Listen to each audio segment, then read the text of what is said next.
ဖြစ်လာတာဖြစ်ကြောင်းလည်းပြောပြပါရယ်။ကျောင်းကဗာမီမီဘာမှမဖြေပဲနဲ့ဒေါ်လာကြီးဖြစ်နေတဲ့အတွက်ကြောင့်မလို့အင်ရန်ကတော့စိတ်ချူတူနေတာပြန်လာခဲ့ရပြီဒီလိုကောင်းကျောင်းမှာလေဘေရှိပဲဖြစ်နေမှာပဲလို့ပြောပါရယ်။ဒါပေမဲ့မဲနဂယ်တန်းမှာတော့ကျောင်းရဲ့စင့်တိကျောင်းကဖြစ်နေတာကိုပုံဝဲကလည်းကျောင်းရဲ့မှတ်တမ်းကိုထုတ်ပြလိုက်ပါရယ်။အင်ရန်လည်းစင့်တိကျောင်းသားတယောက်ကဘာကြောင့်များကုလိုရီလုပ်ပြီးတော့မတရားမှုကျူးလွန်ရတာလဲဆိုတဲ့အကြောင်းကိုပိုပြီးတော့စိတ်ဝင်စားလာခဲ့ပါရယ်။ဂျပန်မှာဆရာချွန်နဲ့မိကွန်းဌာနတွေမှာ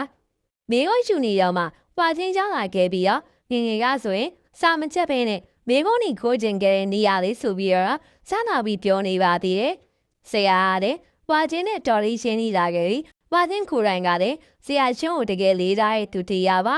ဒီတုန်းနဲ့ဆရာချွန်းနဲ့ဝါချင်းတို့လည်းစကားပြောပြီးကြပြီးတော့ကျောင်းကဘာကြောင့်မလို့ဆရာကိုဒီတဲ့ရောက်ကျူးလွန်ရရဲ့ဆိုတဲ့အကြောင်းကိုမိပြခဲ့ပါရဲ့